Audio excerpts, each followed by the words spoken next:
എല്ലാ കൂട്ടുകാർക്കും നല്ലൊരു രാത്രി ആശംസിച്ചുകൊണ്ട് മാമ്പഴത്തിന്റെ പുതിയ വീട്ടിലേക്ക് സ്വാഗതം. നമുക്ക് നേരെ ഗീതുവിന്റെ ഗോവിന്ദിന്റെ നാളത്തെ നല്ലൊരു പ്രൊമോ വിശേഷം കണ്ടാലോ. അങ്ങനെ ഇന്നത്തെ വിശേഷം നമ്മൾ കണ്ടു.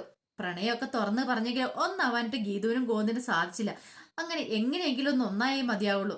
എങ്ങനെയെങ്കിലും ഒന്ന് അടുത്ത് കിടക്കണം, ഒന്ന് കെട്ടിപ്പിടിക്കണം എന്നൊരു ചിന്തയുമായിട്ടാണ് ഗീതവും ഗോവിന്ദും നടക്കണേ. പക്ഷെ രാധികാമ്മ അമ്പിനും ബില്ലിനും അടുക്കുന്നില്ല. കാരണം രണ്ടുപേരെ ഒരുമിച്ച് എവിടെയെങ്കിലും കണ്ടിട്ടുണ്ടെങ്കിൽ അതിന്റെ അടുക്കിലേക്ക് രാധികാമ്മ കയറി വരും. അങ്ങനെ ഗീതു രഞ്ജു സംസാരിച്ചുകൊണ്ടിരിക്കുന്ന സമയത്ത് അങ്ങോട്ട് ഗോവിന്ദ് വരുന്നുണ്ട്. രാധികാമ്മ വന്നിട്ട് ഗോവിന്ദിനെ അവിടെ എഴുന്നേപ്പിച്ച് വിടുവാണ്. ഗോവിന്ദ് ദേഷ്യത്തോടെ സങ്കടത്തോടു കൂടിയാണ് മുറിയിലേക്ക് പോണേ. എന്ത് ചെയ്യണമെന്ന് അറിയത്തില്ല. ഈ സമയം രേഖയോട് രഞ്ജു ആ കാര്യങ്ങളൊക്കെ പറഞ്ഞു. അവര് പണ്ടത്തെ പോലെയല്ല, ഇപ്പൊ അവര് കുരുവികളാണ് അവർ രണ്ടുപേരും. പക്ഷേങ്കിൽ പറഞ്ഞിട്ട് കാര്യമൊന്നുമില്ല. അവർക്ക് രണ്ടുപേർക്കും ഒന്നാവാനായിട്ടുള്ള അവസരം കിട്ടിയിട്ടില്ല. അതുകൊണ്ട് അവരാകെപ്പാടെ ഭ്രാന്ത് പിടിച്ചോളം നടക്കുമെന്ന് പറയാ. ഇത് കേട്ടതും രേഖ പറഞ്ഞു, ഒരു കാര്യം ചെയ്താലോ, നമുക്ക് അവരെ ഒന്ന് ഒന്നിപ്പിക്കേണ്ടെന്ന് നിൽക്കും വേണം. പക്ഷെ എങ്ങനെ, ഇവിടെയുള്ളവരൊക്കെ അറിഞ്ഞിട്ടുണ്ടെങ്കിൽ പ്രശ്നമാകത്തില്ലെന്ന് നിൽക്കാം. ഒരു കാര്യം ചെയ്യാം, വരനാട്ടിന്റെ കാര്യം ഞാൻ ഏറ്റെന്ന് പറയണം. അല്ല എന്താ, വരനാട്ടൻ രാത്രി ഒരു കാരണവശാലും എഴുന്നേറ്റ് വരാതിരിക്കാനുള്ള മരുന്നൊക്കെ എനിക്കറിയാന്ന് പറയാം. ഇത് കേട്ടിട്ട് രഞ്ജുവിനൊന്നും മനസ്സിലായില്ല. പെട്ടെന്ന് രേഖ അങ്ങോട്ട് അടുക്കളയിലേക്ക് ഇരുന്നു. അവിടെ ചെറിയൊരു കുപ്പിക്കകത്ത് കുറച്ച് മരുന്നെടുത്തുണ്ടോ. ഇതെന്ത് പൊടിയാന്ന് ചോദിക്കും. ഇതാണ് മയക്കുപൊടി എന്ന് പറയാം. മയക്കുപൊടിയോ? അതെന്ത് പൊടിയാ? അത് മനസ്സിലായില്ല. അതെ, ഇടയ്ക്കിടയ്ക്ക് വരനേട്ടൻ രാത്രി ഞാൻ ഇത് കലക്കി കൊടുക്കാറുണ്ട്. ഇത് കുടിച്ചാൽ ആശാനം സുഖമായിട്ട് കിടന്നങ്ങോട്ട് ഉറങ്ങിക്കോളും. പിന്നെ ഒരു ശല്യം ഉണ്ടാകത്തില്ല. നേരം വെളുക്കാതെ എഴുന്നേക്കത്തില്ല. അതുകൊണ്ട് രാത്രിയില് ഇനിയിപ്പം ആന കുത്തി മറിച്ചെന്ന് പറഞ്ഞാലും വരനേട്ടൻ എഴുന്നേക്കില്ല. അതുകൊണ്ട് പേടിക്കണ്ട, വരനേട്ടന്റെ ഒരു ശല്യം ഉണ്ടാകത്തില്ലെന്ന് പറയാം. ഇനിയിപ്പൊ ആർക്കൊക്കെ എന്തൊക്കെ സംഭവിച്ചെന്ന് പറഞ്ഞാലും വരനേട്ടൻ എഴുന്നേക്കില്ല.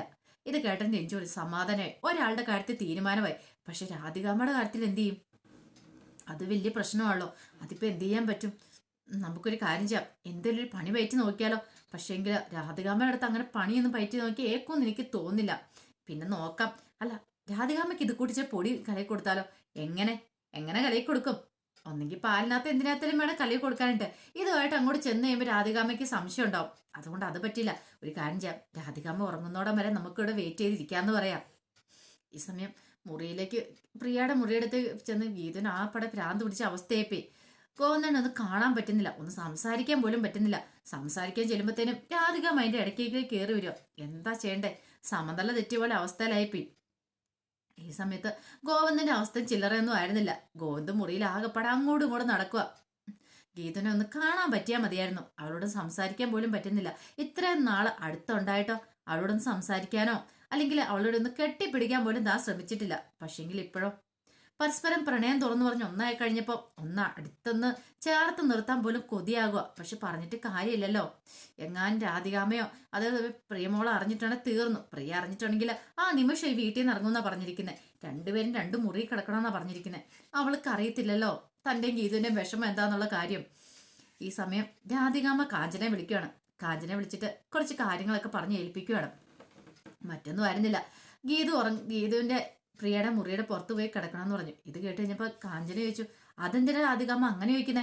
കിടക്കണേ അതോ? പ്രിയ പ്രഗ്നന്റ് ഒക്കെ ആണല്ലോ. ഇനിയിപ്പൊ അവൾ എങ്ങാനും ചിലപ്പോൾ ഉറക്കത്തിൽ എങ്ങാനും എഴുന്നേറ്റ് പോകുന്ന വല്ല സ്വഭാവം ഉണ്ടോന്ന് അറിയത്തില്ല. അവൾക്ക് നേരത്തെ അങ്ങനെ ചില സ്വഭാവങ്ങളൊക്കെ ഉണ്ടായിരുന്നു. അത് പ്രഗ്നന്റ് ആയതുകൊണ്ട് അത് അപകടമാ.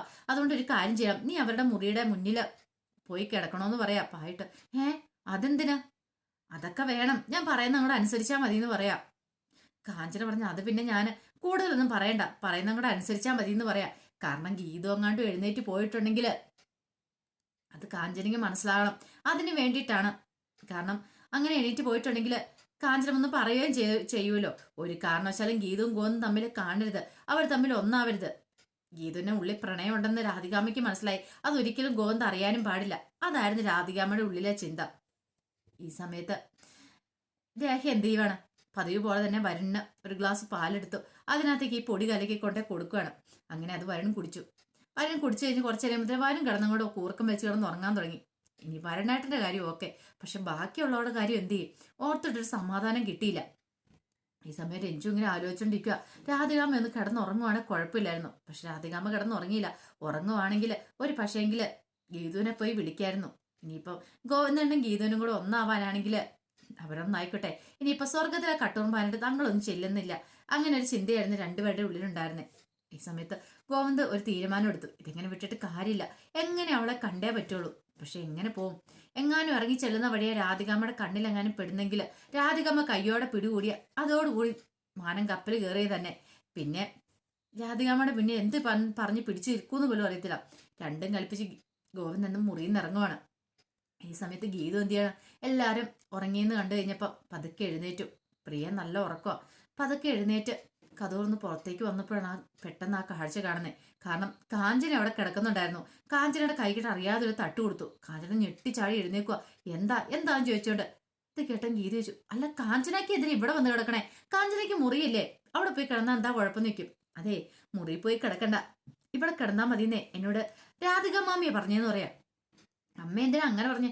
അതൊന്നും എനിക്കറിയില്ല, എന്നോട് ഇങ്ങനെ പറഞ്ഞു, അതുകൊണ്ടാണ് ഞാൻ ഇവിടെ വന്ന് കിടന്നേ. ഒരു പക്ഷേങ്കില് ഗീതുപ്പാപ്പ രാത്രിയിൽ അങ്ങനെ എഴുന്നേറ്റ് പോന്നു അറിഞ്ഞിട്ടാണോന്ന് അറിയില്ല എന്ന് പറയാം. ഇത് കേട്ടതും ഗീതുവിന് കാര്യങ്ങളൊക്കെ മനസ്സിലായി. അപ്പൊ താൻ രാത്രിയിൽ എഴുന്നേറ്റ് പോവരുത്, അതുകൊണ്ടാണ് കാഞ്ചനയുടെ ഈ മുറിയുടെ വാതൊക്കെ കൊണ്ടേ കിടത്തിയിരിക്കുന്നത്. അങ്ങനെ വരട്ടെ, അങ്ങനെയാണെങ്കിൽ അമ്മയ്ക്കൊട്ടൊരു 8ന്റെ പണി തന്നിട്ടുള്ളൂ. ഗീതുവിന്റെ അടുത്താ അമ്മയുടെ കളി. അതൊന്നും നടക്കാൻ പോകുന്നില്ല. ഗീതുവിന്റെ ബുദ്ധിയാണ് അമ്മയുടെ ബുദ്ധിയാണോ നല്ലതെന്ന് നമുക്ക് അറിയാന്ന് പറയാ. ഈ സമയം ഗോവിന്ദ് എന്ത് ചെയ്യണം? ഗോവിന്ദ് പതുക്കെ എഴുന്നേറ്റു. ശബ്ദം ഉണ്ടാക്കാതെ പുറത്തേക്ക് ഇറങ്ങി. നടക്കുന്ന ശബ്ദം കേട്ട ഇനി അമ്മ എങ്ങാനും ഇവിടെ ഉണ്ടെങ്കിൽ അമ്മ കേട്ടോണ്ടെങ്ങാനും വന്നാലോ? വേണ്ട, അതുകൊണ്ട് ശബ്ദം ഉണ്ടാക്കാതെ പോകാമെന്ന് വിചാരിച്ച് നേരെ പമ്മി അങ്ങ് പോവാണ്. എന്നിട്ട് ശബ്ദം ഉണ്ടാകുന്നുണ്ട്. ഒരു കാര്യം, മുട്ടയിലഴിഞ്ഞു പോവാം, അതാകും പിന്നെ സൗണ്ട് പുറത്തേക്ക് വരത്തില്ലോ, ആർക്കും ഒരു സംശയം തോന്നത്തില്ല. അങ്ങനെ പതുക്കെ മുട്ടയിലഴിഞ്ഞങ്ങോട്ട് പോവാണ്. അങ്ങനെ പ്രിയയുടെയും ഗീതുവിന്റെ മുറിയുടെ അടുത്ത് ചെല്ലാറാമത്തേനും വേണം ആ ഒരു ടിസ്റ്റ്. നേരെ ചെന്ന് ഇന്നൊരു കാലിന്റെ ചോട്ടിലേക്കായിരുന്നു. പെട്ടെന്ന് ഇങ്ങനെ പൊങ്ങി നോക്കി. രാധികാമ്മയുടെ മുഖത്തേക്കാ നോക്കുന്നത്. ഗോവിന്ദ് എന്ത് ചെയ്യണമെന്ന് അറിയത്തില്ല. ഗോവിന്ദ് പെട്ടെന്ന് പറഞ്ഞു, അമ്മ എന്നെ അനുഗ്രഹിക്കണമെന്ന് പറയാം. ഇത് കേട്ടതും രാധികാമ്മ പറഞ്ഞു, എടാ അങ്ങനെയല്ലോ, അത് പുരുഷൻ എന്നെ അനുഗ്രഹിക്കണം എന്നല്ലേന്ന് ചോദിക്കും. ഗോവിന്ദ് ആകെപ്പാടെ ചമ്മി നാണം കിട്ടേ. നീ എന്താടാ ഇവിടെ കിടന്ന് തപ്പിക്കളിക്കുന്നതെന്ന് ചോദിക്കാം. അല്ല അത് പിന്നെ അമ്മേ ഞാന് നീ ഇങ്ങടുത്ത് എഴുന്നേക്കാൻ പറയണേ.